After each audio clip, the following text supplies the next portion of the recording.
Basically, I am an electrical engineer. I have been worked as an electrical engineer at Koina Hydroelectric Project for 2 years. 1 year at Chandrapur Thermal Power Station.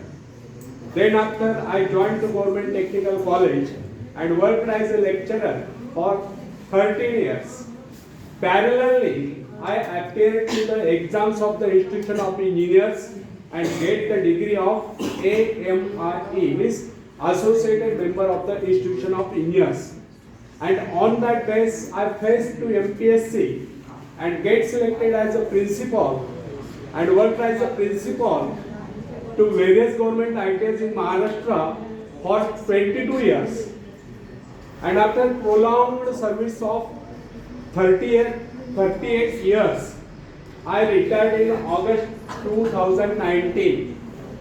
And after retirement, since last 6 years, I am delivering motivational speeches to Indian youth. So, today, I am speaking on self-reliance, means आत्मनिर्भरता. शायद Covid period में शायद आपको पता होगा कि अपने आदरणीय प्रधानमंत्री नरेंद्र जी मोदी सर, इन्होंने आत्मनिर्भर भारत इस विषय पर स्पीच दिया था. तो भारत आत्मनिर्भर कब बनेगा? भारत आत्मनिर्भर कब बनेगा? जब भारत का हर नागरिक, हर युवक, हर युवती आत्मनिर्भर बनेगा, तभी भारत आत्मनिर्भर बन सकता है. अच्छा, एक बात बताओ, आत्मनिर्भर बनना मीन्स क्या? आत्मनिर्भर बनना मीन्स क्या? बराबर है क्या? बताइए क्या? सक्सेस. हाँ, बराबर है. बताओ, बराबर है, बताओ. हाँ, मराठी सांग सर. येस, टीचर टाळा होतो. इस पे उस पे निर्भर न रहकर स्वयं निर्भर बनना, इसे ही आत्मनिर्भरता कहते हैं. और इसी विषय पर मैं बोलने वाला हूं. तो फ्रेंड्स, आत्मनिर्भर बनने की क्षमता वास्तव में हर व्यक्ति में होती है, परंतु बहुत ही कम लोग ऐसे होते हैं जिन्हें अपने ऊपर विश्वास हो. दूसरों का सहारा ढूंढना तो उनकी आदत से बन जाती है. ये बात हमें कभी नहीं भूलनी चाहिए. दूसरों के सहारे चलना तो बड़ा आसान है, किंतु इससे हमारी रही सही शक्ति क्षीण हो जाती है. मस्तिष्क और योग्यता, इनका जितना उपयोग किया जाएगा, ये उतने बढ़ेंगे, इनका उतना ही विकास होगा. एक विडंबना है कि अपने आप कुछ करने की बात तो जैसे इन लोगों के मन में आती नहीं.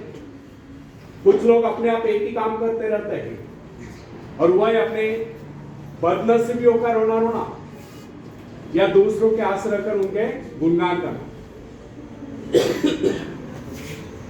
ऐसे लोग जिन्हें सदा दूसरों के बल पर विश्वास होता है, वे केवल पिछलगू की संख्या पाकर निंदा के पात्र बने रहते हैं.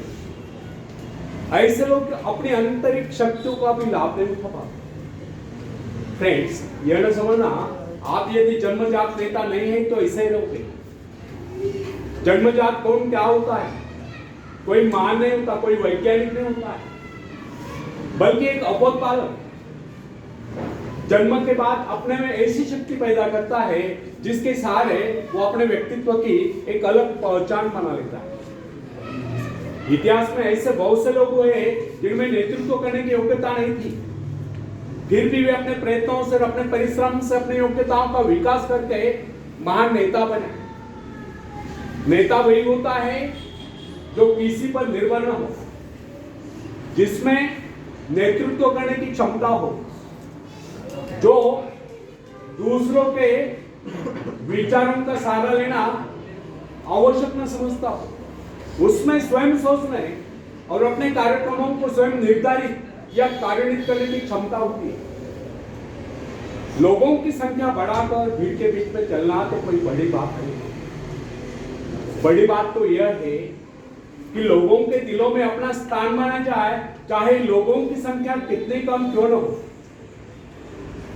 ऐसे लोग वही होते हैं जो आत्मविकास करके शक्तिशाली हो चुके हैं। ऐसे लोग अपने भाग्य को बदल लेते हैं, अपने साथ साथ दूसरों का भी भाग्य बदल लेते हैं। फ्रेंड्स, आज के युग की विडंबना यह है कि हर कोई किसी न किसी का सहारा ढूंढते नजर आता है।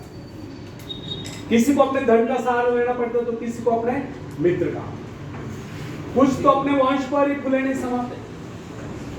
ऐसे तो बहुत ही कम लोग होते हैं जिन्हें अपने ऊपर पूरा विश्वास हो। दूसरों की शक्ति पर जीने वालों का एक मनोज्ञान यह भी होता है कि ऐसे लोग सदैव किसी न किसी को दोषी ठहराकर अपना पक्ष बचाने के अवसर ढूंढा करते हैं। वास्तविकता यह है, इस प्रकार की आदत कायर प्रकृति की परिचायक है। आत्मनिर्भर बने या आत्मनिर्भर बनने की आदत डाली। आदत का आरंभ उस समय होता है जब एक बच्चे को उसका पिता कोई विशेष कार्य करने को कहता है तब वह संतुष्ट नहीं होता, लेकिन जब वो अपने ढंग से उसी कार्य को करता है, उसे पूरा करने के लिए संघर्ष कर विजय प्राप्त करता है, तो उसके चेहरे पर खुशियों की लहरें थिरकती नजर आती है। इस प्रकार की विजय की भावना उस बालक को शक्तिशाली बनने का एहसास दिलाती है। फ्रेंड्स, स्कूल की शिक्षा या कॉलेज की शिक्षा केवल व्यक्ति की